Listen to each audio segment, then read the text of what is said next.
ፈጣን ምላሽ መስጠት ከፍጥነት ጋር የተጣመሩባት ታላላቅ ፕሮጀክቶች በአጭር ጊዜ ተሳኩላት። በዚህም የዓለምን ትኩረት መሳብ ቻለች። በወንዝ ልማቶቿ ክብሯን ያስመለሰች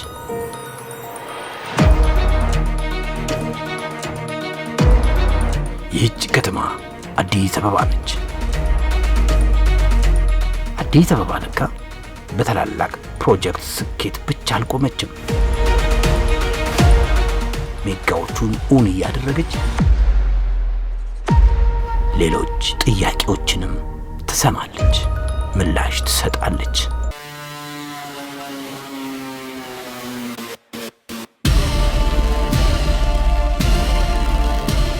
በልጆቿ ሳቅና በተስፋ በተሞሉት ነዋሪዎቿ የዕለት ተዕለት ሕይወት ውስጥ አዲስ አበባ ከተማነት ሕንፃ ብቻ ያለ መሆኑ ይልቁንም ከተማነት የላቀ አገልግሎት፣ ግልጽነት፣ ፍጥነትና ፍትሃዊነት ነው የሚለው መርሆ ነው። ጥያቄ ተፈጥሯዊ ነው፣ ለጠያቂው ደግሞ ዘመናዊነት። ጥያቄውን በአፋጣኝ መመለስም ከዘመን አስተዳደር የሚጠበቅ ጉዳይ ነው። 2018 በጀት ዓመት እንደ ከተማ በተለይ መልካም አስተዳደር ችግሮችን በከፍተኛ ሁኔታ በህዝብ ተሳትፎ በመንግስትና በተለያዩ መልካም አድራጊዎች የህዝቡን ጥያቄ የተፈታበት ዓመት ነው። የዓመት ማለት ነው።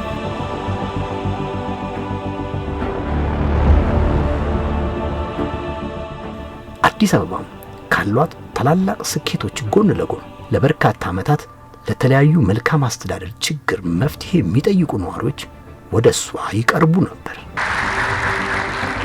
እነዚህ ወሳኝ የሆኑ የህዝብ ጥያቄዎች አዲስ አበባ ዝምታን አልመረጠችም።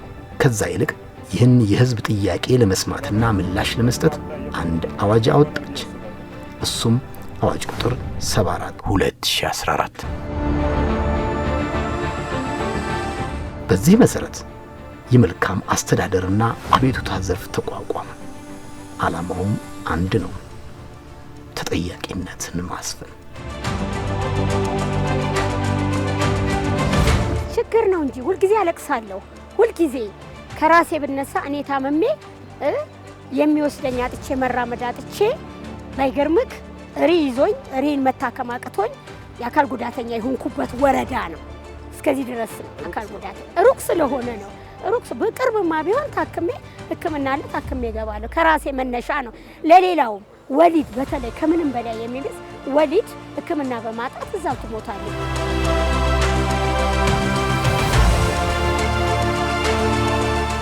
ይህ ጥያቄ ግን የኚህ እናት ብቻ አልነበረም፣ በርካቶች ሰርክ ያነሱት እንጂ።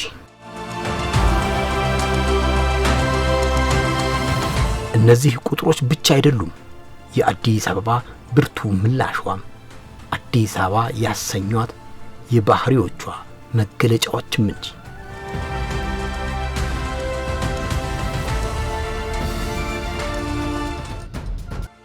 አዲስ አበባ ለመፍታት በቅድ ከያዘቻቸው 1326 የመልካም አስተዳደር ጥያቄዎች ውስጥ በ9 ወር ውስጥ 1312ቱ ተፈተዋል። ይህም የ98 ከመቶ በላይ ስኬት ነው። ለጥያቄ አቅራቢዎችም ፈጣንና አርኪ ምላሽ። ጤና ጣቢያ የለም። ነፍሰ ጡር እናት ለመውለድ ስትል የምትሄድበት መንገድና ርቀቱ ያስፈራል። ጤናችን አደጋ ላይ ነበር።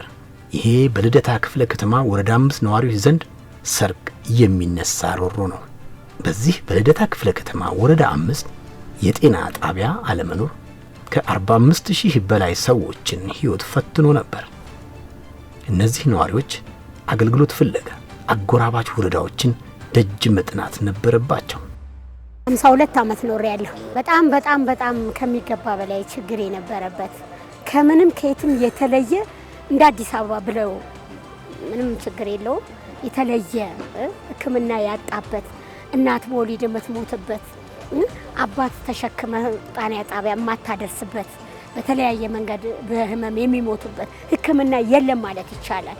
የቻለ የተራመደ ነው ታች ወረዳ 7 ሚካኤሉ አካባቢ ሄዶ የሚታከመው። እና ከሚገባ በላይ መጥቀስ በጣም ያዳግታል። ጤና ጣቢያ የሌለው ወረዳ ማለት ወረዳ 5 ነበረ።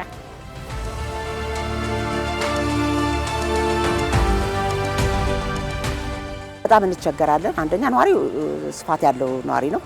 ከ40 እስከ 45 ሺህ ነዋሪ ያለበት ወረዳ ነው። በአነስተኛ ኑሮ ውስጥ ነው ያለ ነው። ችግርተኛ ይበዛበታል፣ ታማሚ ይበዛበታል፣ ብዙ አይነት ችግሮች አሉበት። ስለዚህ ይሄንን ለማድረግ ረጅም መንገድ ሄደው ነበር እንጂ የሚሉት ያው በዛት አይነት ስራ ምናምን የሚበዛበት አካባቢ ስለሆነ ረጅም መንገድ ተሄደ።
ትምህርት እንዲሁም የአንድ ወረዳ ነዋሪዎችን ያለያየው ድልድይ ጉዳይም የህብረተሰቡ ምሬት ነበሩ። 2018 ላይ ይሄው መልስ አግኝቶ ስሙ ሁሉ ጠፍቶ ምን ነበር የሚባለው? ሰባራው ድልድይ ነው የሚባለው። አሁን ያው ትልቅ አጋጣሚ ያው ጠንካራ አመራሮች በመኖሩ ህዝቡም ደግሞ ጥያቄውን ከለት ለት እየጠየቀ በመምጣቱ ይሄው ይሄን ያህል እልባት መፍትሄ ተገኝቷል። ተከታታይ ለ12 ዓመት እየተጠየቀ ያለ አሁን በአጭር ጊዜ ውስጥ ግን ምላሽ አግኝቷል። ይህ ምላሽ ማግኘት ማለት ደግሞ ያው እንደጀመርነው እንጨርሳለን የሚለውን ቃል በተግባር የተደረገበት ነው። በአሁን ሰዓት እንደሚታየው ስራ እየተሰራ ነው።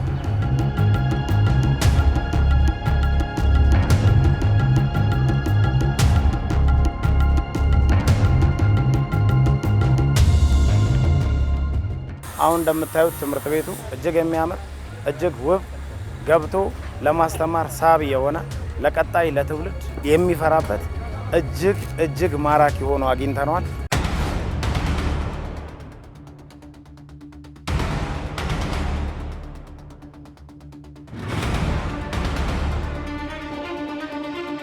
ይሄ አዲስ አበባን ከህዝብ አቀራርቧል። የኮሪደር ልማት ስራ በተለይ ህፃናትና ወጣቶችን ካልባሌ ስፍራ ከመዋል ታድጓል። የወደፊት ህልምን ይበልጥ አቅርቧል። የአዲስ አበባ አንጋፋው ፕሮጀክት ነውና።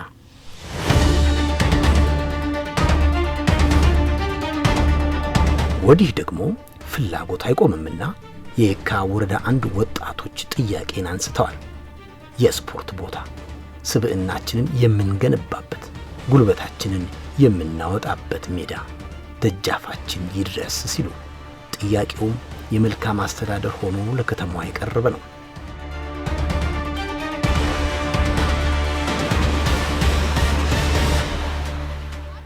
ከዛ አካባቢ ራሱ የሚመጣ ወንዝ ይሄኛውን ሜዳ ለሁለት ከፍሎት ወንዝ ነበር። ይሄ የምታየው ራሱ በጣም በስፋት ደረጃም ጠባብ ነበር። ወንዝ ከፍሎት በጣም አቧራይ ነበረ። ጎበዝ ማነው የሚቀበለኝ? ታይ አይ ጉዳት ወንዝ ውስጥ ሁሉ የሚገባ እኮ ነበር። ያው ኳስ በምታደርገው ፉክክር በመገፋፋት ወንዝ የሚገባ ምናምን አለ። ኢቭን እኮ የትልቁ ወንዝ ብቻ ሳይሆን በሜዳው ላይ ራሱ የሚሄዱ ውሃዎች የሸረሸሯቸው ነበሩ። በቃ ብቻ አመት በመጣ ቁጥር ምናምን ብዙ ስቃይ ነበረው። ክረምቱ ባለፈ ቁጥር ብዙ ስቃይ ነበረው። ስፔሻሊ ጭራሽ ዝናብ ከዘነበ ምናምን ትጫወትበት አይደል።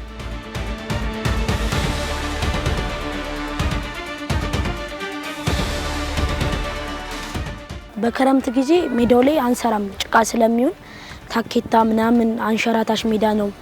ኳስ ደግሞ በደንብ ስለማይመች ያንሸራተቻል፣ ጭቃ ነው። ሳሩ እንደ ልቦ አይደለም።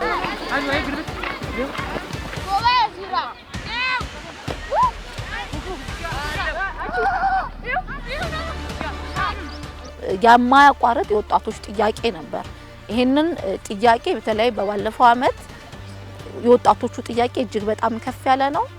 ማህበረሰቡ ጤና ቡድኖችም አሉ ከ150 በላይ እድሜያቸው ገፋ ያለ ጧት ብትመጡ 12 ሰዓት ላይ እዚህ የሚሮጡ ሩጫ ሌሎችንም ስፖርታዊ እንቅስቃሴዎች የሚያካሂዱ አባቶች እናቶች አሉ። እነሱንም ተጨምሮ አጠቃላይ ማህበረሰቡ ጥያቄ ነበረው። ያው የቀደመው ጥያቄ ብዙ አመታትን የፈጀ ነው። ኖርማሊ በደረጃው ከወረዳ ጀምረን እንደ ክፍለ ከተማ በተገኙ መድረኮች ሁሉ አካባቢው የተሻለ ሜዳ እንዲኖረው ጥያቄ እናነሳለን። ስለዚህ በዛ መልክ ደግሞ በደረጃው ባገኘናቸው መድረኮች አንስተናል። አዲስ አበባም ልክ እንደ ኮሪደሩ እንደ ወንዝ ልማቱም ተመሳሳይ ምላሽ ሰጠች።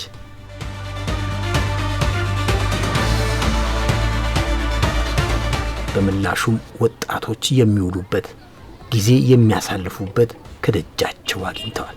አዲስ አበባ ከ54 ሚሊዮን ብር በላይ ወጪ አድርጋ የጨፌ ሜዳ ስፖርት ማዘውተሪያን በጥያቄያቸው ልክ ሰራቸው።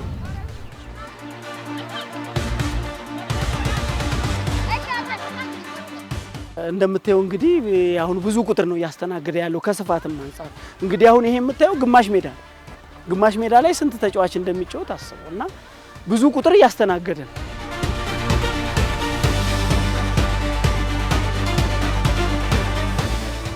ከበፊቱ ሜዳ ይሄ በጣም አሪፍ ነው የምልበት ነው። እንደ ልባችን ኳስ የምንጫወትበት ነው። በፈለግንበት ቦታ ሁሉም ስትሬት ነው። አባጣ ጎባጣ የለውም። እንደ ልባችን ድሪብልም የፈለግነውን ለማድረግ ይመቸናል።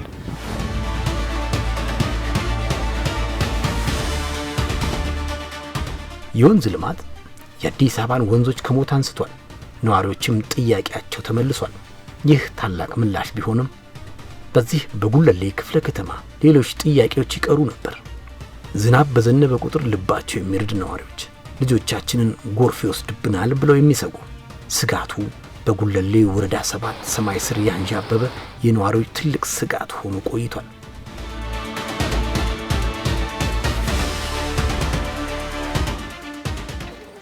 ከቀጨኔ የሚመጣ ከዚህ ከትምህርት ቤት ከዚህ የሚወጣ አለ፣ ከዚህ ከሴንቲሜሪ የሚወጣ ተማሪ አለ። በቃ ይሄ ብዙ ህዝብ የሚመላለስበት መንገድ ነው። በጣም በጣም በጣም አስቸጋሪ ገደል ነው። መውጣት ይከብድ ነበረ። ወርዶ ማውጣት በጣም ከባድ ነበረ እና ማህበረሰቡ አቤቱታ ያቀረበ ለዚህ መንግስት። ድልድዩ ከመሰራቱ በፊት አብዛኛው ህብረተሰባችን በወንዙ እየተሸጋገረ ነበር ሄደ ነበር። ከዛም ይመጣ በወንዙ እየወጣ የሚሄደው ያንን በማየት አካባቢው ነው የእንጨት ድልድይ ወረዳውን በማነጋገር ወረዳውም ረድቷል። እንጨት ርብራብ ድልድይ ያ በረጅም አገልግሎት የረጅም ዓመት አገልግሎት ሲሆን ያ እንጨቱ እየተብላላ በቃ እንደ ፈረሰ። አሁን እንደውም አንድ ልጅ እንደውም ሞቶ በፈረሰው ሲሄድ አንድ ልጅ ሞቶብናል።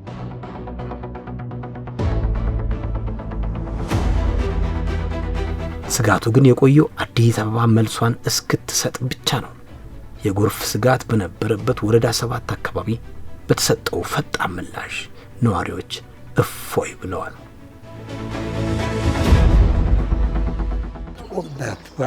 ይህ ነው ብሎ መናገር በጣም የሚከብድ ነው። ደስታችን ከመጠን በላይ ነው። የህዝቡ እርካታ ከመጠን በላይ ነው። ሁሉም እንደ ልብ ነው።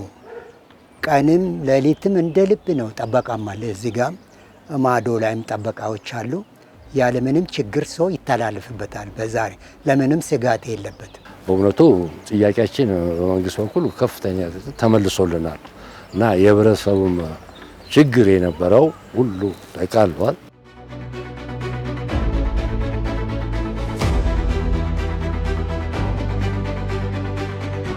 የጉለሌ ክፍለ ከተማ ሌሎችም የህዝብ ጥያቄዎች ፈጣን ምላሽ ያገኙበት ክፍለ ከተማ ነው።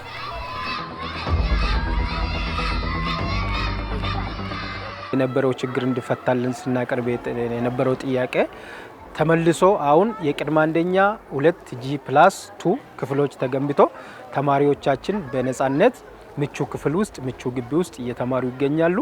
የአንደኛና መካከለኛ ደረጃን ስንመለከት 1 ለ80 እና ከዛ በላይ የነበረው አሁን በስታንዳርድ መሰረት 1 ለ50 ሆኖ በአንድ ክፍል በስታንዳርዱ መሰረት ተማሪዎች እንዲማሩ ተደርጓል። ይሄም 1 G+4 ተገንብቶልን በተመለሰው ጥያቄ መሰረት ነው።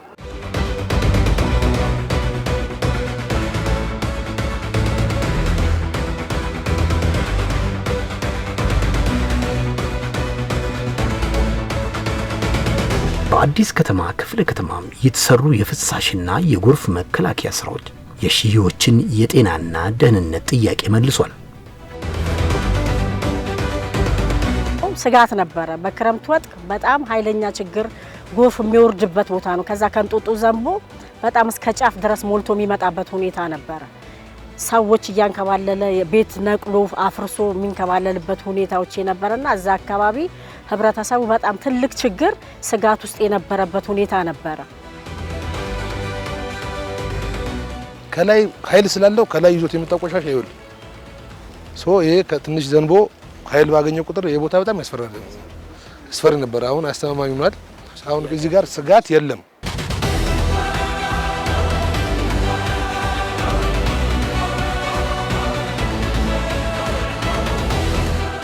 ፋብሪካው ሰርተናል፣ ግን ለመግባት መኪና ለመግባት ለመውጣት በጣም አስቸጋሪ የነበረበት ጊዜ ነው። በጣም ያ ሁሉ አልፈን ቀስ እያልን አንዳንድ ነገር በግላችን ስናስተካክል ነበር። እንደዚሁ ድሬኔጅ ሲስተሙ ምናምኑ በግላችን እንደምታየው በትንሽ ነገር ጀምረን እንሰራ ነበር። መጀመሪያ አካባቢ እዚህ በመጣሁበት ጊዜ አሁን እነዚህ የምታዩቸው መንገዶች በሙሉ በጣም የተበላሹ መንገዶች ነበሩ። ውሃ የሚያቁሩ ነበሩ፣ ጭቃ የሚይዙ ነበሩ። ሪሊ ለኢንዱስትሪ ምቹ ያልሆኑ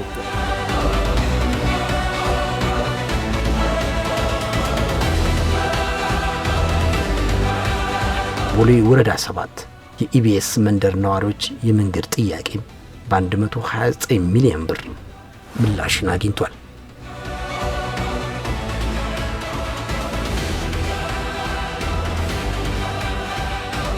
ልማት ማለት የህዝብን ጥያቄ መመለስ መሆኑን በተግባር አሳይቶናል። በዚህ መንደር ከ1.3 ኪሎ ሜትር በላይ የአስፋልት ንጣፍ ሲሰራ በአካባቢው የሚገኙ ባለሀብቶች ምላሽም ከፍተኛ ነበር።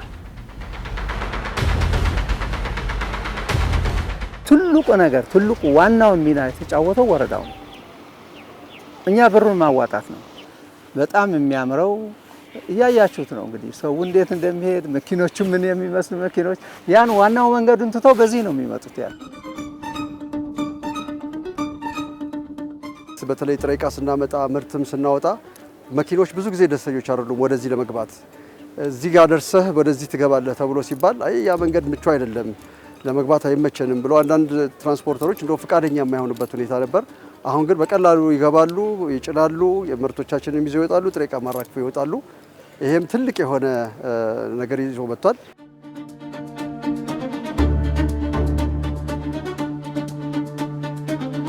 አቃቂ ቃሊቲ ክፍለ ከተማም የመልካም አስተዳደር ጥያቄዎችን ካስተናገዱት ክፍለ ከተሞች መካከል ነች። አቃቂ በተፈጥሮ መረሬ ነው ጭቃው። መረሬው ያዳልጣል። በጣም ከፍተኛ የሆነ ጭቃ ነበር። ጉስቁልና ነበረው። ሰፈራችን ሰፈር አይመስልም። ያ ማዳለጥ ደግሞ ክረምት መጣ 20-30 ሰው ይሰበራል። በዚህ መስመር ማለፍ አይቻልም። ግን ኑሮ ነውና ወደ ገበያ መምጣት አይቀርም። የነበረው ችግር እጅግ በጣም አሰቃቂ ችግር ነበር። ወረዳው ያመነጨው ቆሻሻ በሙሉ እዚህ ነበር የሚከማቸው። እጅግ በጣም ፈታኝ በሆነ ጉዳይ አሁን ሌሊትና ቀን ነበር እዚህ ጋር ጅብ ነበር የምናስተናግደው። ህፃናቶች በማታ አይወጡም፣ ሴቶች በዚህ አያልፉ። እጅግ በጣም አሰቃቂ ነበር። አሁን ምላሹን አግኝተናል። በጣም ደስተኞች ነን። ዛሬ ምርጥ የሆነ አስፋልት ነው። ሰፈር ላይ በየአስፋልቱ ተቸግረን የምናስቀምጠውን ቆሻሻ በጊዜያዊነት ከኔ በስተቀኝ ያለው ቦታ አሁን አሳርፈናል። ቀጣይ ግን ይሄ ሲጠናቀቅ ሁሉም ቆሻሻዎች እዚህ ይሰበሰባሉ። ኮምፓክተርም ከዚህ ይጭናል። ይሄ ዘመናዊ ነው። በከተማ ደረጃ ተጠንቶ ነው የተሰራው። እያሰራልን ያለ ከተማ አስተዳደሩ ነው። ከተማ አስተዳደሩ ችግሩን የህዝቡን ችግር ተረድቶ በመስራቱ በጣም በራሴና በጽህፈት ቤቱ ስም አመሰግናለሁ። ይህንን እንዳለ ለክፍለ ከተማም ለወረዳዎቹም አሳውቀናል። እንዳለ በኋላም መፍትሄ ስጡን የሚል አቅጣጫ ሄድን። ካቢኔው መጥቶ አየ። ተመስገን። አሁን እንግዲህ አካባቢው ለምቶ ግሪን ለብሶ እጅግ በጣም ውብ የሆነ ሰፈር ሆኗል። አሁን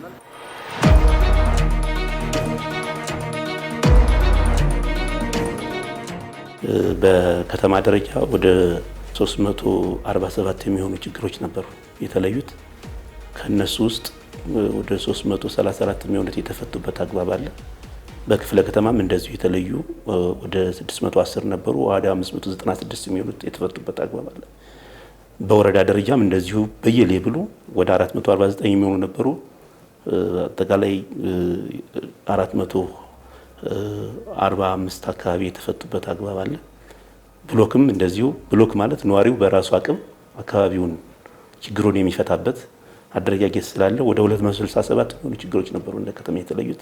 ከዛ ውስጥ ወደ 263 የሚሆኑት ተደርገዋል። አጠቃላይ እንደ ከተማ 1646 የሚሆኑ ችግሮች ተፈተው ወደ 98% አካባቢ አፈጻጸማለሁ ማለት ነው። ይሄ ከባለፈው በጀት ዓመት ራሱ በንጽጽር ሲታይ ዘንድሮ በጣም ለመልካም አስተዳደር ከተማው ትኩረት አድርጎ እየሰራበት በተግባርም ጭምር ችግሮቹ የተፈቱበት ዓመት እንደሆነ ያሳያል ማለት ነው። ይህ ስኬት የመጣው ከክፍለ ከተማ እስከ ወረዳ ያለው አመራር በጋራ እቅድ አውጥቶ በመንቀሳቀሱ ነው። የቀሩትንም ችግሮች ለመፍታት ትልቅ ጉልበት ነው። ቃልን በተግባር መተርጎም ማለት ህዝብን ማክበር ነው። የአዲስ አበባ ከተማ አስተዳደር የጀመረው የመልካም አስተዳደር ጉዞም ቀጣይ ነው። ተጠያቂነትም ሰፍኗል።